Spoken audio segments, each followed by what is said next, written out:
हाथी गुम्फा अभिलेख किस शासक से संबंधित है? Answer B Kharavela. Hathigumpha अभिलेख ओडिशा के उदयगिरी में स्थित है। यह कलिंग के शक्तिशाली शासक खारवेल की विजयों, प्रशासन और लोक कल्याण कार्यों का प्रमुख स्रोत है। नासिक प्रशस्ति किसने लिखी थी? Answer C Gautami Balashri. नासिक प्रशस्ति गौतमी पुत्र सातकर्णी की माता गौतमी बलश्री द्वारा लिखवाई गई थी। इससे सातवाहन इतिहास की महत्वपूर्ण जानकारी मिलती है। मिलिंद पन्हो किसके संवादों पर आधारित ग्रंथ है? आंसर बी मेनांडर और नागसेन। मिलिंद पन्हो बौद्ध ग्रंथ है जिसमें इंडो ग्रीक राजा मोनांडर, मिलिंद और भिक्षु नागसेन के बीच दार्शनिक संवाद वर्णित है। सातवाहन वंश की राजधानी प्रतिष्ठान वर्तमान में कहाँ स्थित है? Answer B Paithan. प्रतिष्ठान का आधुनिक नाम पैठन महाराष्ट्र है। यह सातवाहन साम्राज्य की प्रमुख राजधानी थी।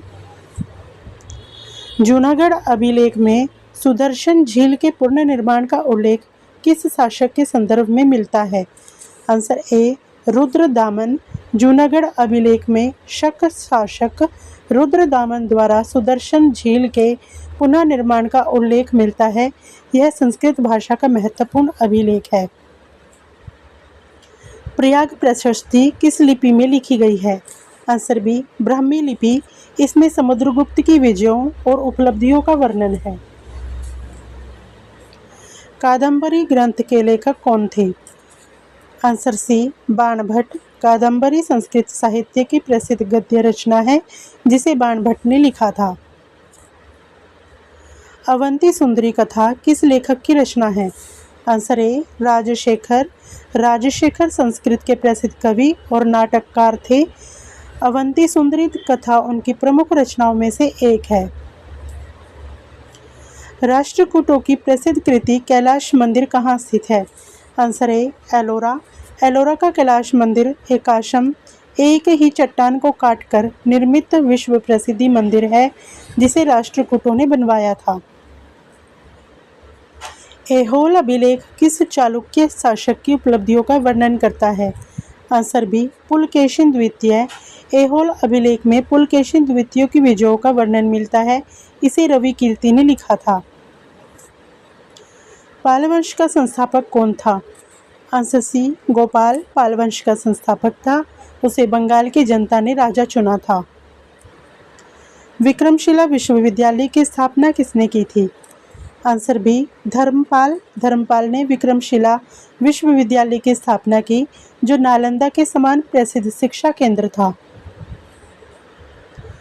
तबकात ए नासरी के लेखक कौन थे? आंसर बी मिनहाज उस सिराज। तबकात ए नासरी दिल्ली सल्तनत के प्रारंभिक इतिहास का महत्वपूर्ण स्रोत है। दिल्ली सल्तनत का प्रथम सुल्तान कौन था जिसने नियमित रूप से सिक्कों पर खलीफा का नाम अंकित कराया? Answer B Iltutmish. इल्तुतमिश ने खलीफा की वैधता प्राप्त की और सिक्कों पर उसका नाम अंकित कराया। इक्ता प्रणाली को व्यवस्थित रूप से किसने लागू किया? Answer B Iltutmish. इक्ता प्रणाली को संगठित रूप में लागू कर प्रशासनिक व्यवस्था को मजबूत किया गया। अलाउद्दीन खिलजी की बाजार नियंत्रण नीति का वर्णन किस ग्रंथ में मिलता है? आंसर ए तारीख ए फिरोज शाही। जियाउद्दीन बरनी की इस कृति में अलाउद्दीन खिलजी की बाजार नियंत्रण नीति का विस्तृत वर्णन मिलता है। फुतुहात ए फिरोज शाही किसने लिखी? Answer B Firoz Shah Tughlaq. फुतुहात ए फिरोज शाही में फिरोज शाह तुगलक द्वारा लिखी गई आत्मकथात्मक रचना है। विजयनगर साम्राज्य की स्थापना किस वर्ष हुई थी? आंसर बी सन 1336 में। हरिहर और बुक्का ने 1336 ईस्वी में विजयनगर साम्राज्य की स्थापना की थी। अमुक्तमाल्यदा ग्रंथ के लेखक कौन थे? आंसर सी कृष्णदेव राय। अमुक्तमाल्यदा तेलुगु भाषा में लिखी गई प्रसिद्ध कृति है जिसके लेखक कृष्णदेव राय थे। दुआर्ते बारबोसा किस देश का यात्री था? आंसर बी पुर्तगाल। दुआर्ते बारबोसा एक पुर्तगाली यात्री था जिसने दक्षिण भारत के समाज और व्यापार का वर्णन किया। तारीख-ए-दाऊदी किस वंश के इतिहास से संबंधित है? आंसर ए लोदी। तारीख-ए-दाऊदी मुख्य रूप से लोदी वंश के इतिहास का महत्वपूर्ण स्रोत है। शेरशाह सूरी ने रुपया नामक चांदी का सिक्का लगभग कितने भार का चलाया था? Answer A 178 grain. Shershah Suri ने मानकीकृत चांदी का रुपया जारी किया जिसका भार लगभग 178 ग्रेन था। अकबर के दरबार में आने वाला प्रथम अंग्रेज कौन था? Answer B Ralph Fitch. Ralph Fitch Akbar के काल में भारत आने वाला पहला अंग्रेजी व्यापारी माना जाता है। मुंतखब उत तवारीख के लेखक कौन थे? Answer B Badayuni. बदायूनी ने अकबर की नीतियों की आलोचनात्मक समीक्षा की है। जहांगीर के शासनकाल में नूरजहां गुट में निम्न में से कौन शामिल नहीं था? आंसर सी महाबत खां नूरजहां गुट का सदस्य नहीं था और बाद में उसने जहांगीर के विरुद्ध विद्रोह भी किया। शाहजहां के काल में निर्मित मोती मस्जिद कहाँ स्थित है? आंसर ए आगरा किला। मोती मस्जिद शाहजहां द्वारा आगरा किले के भीतर निर्मित कराई गई थी। औरंगजेब द्वारा पुनः लगाया गया कर कौन सा था? आंसर बी जजिया कर। औरंगजेब ने 1679 ईस्वी में जजिया कर को पुनः लागू किया था।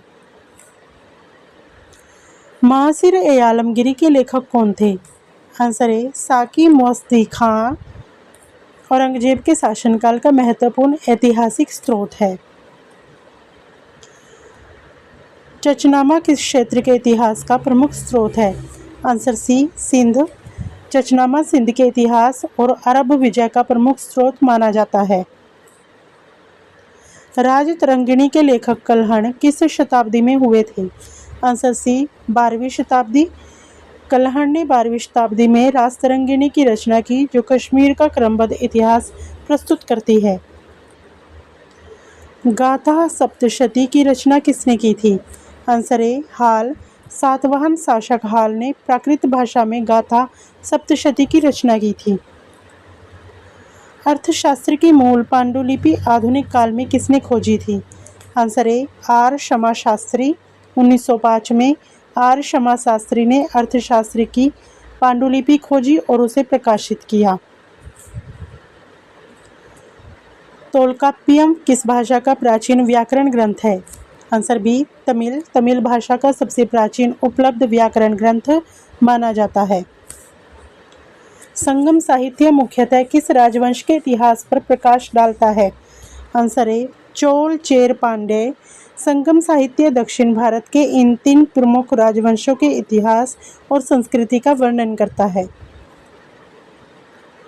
उत्तर मेरूर अभिलेख किस विषय के लिए प्रसिद्ध है? आंसर सी स्थानीय स्वशासन।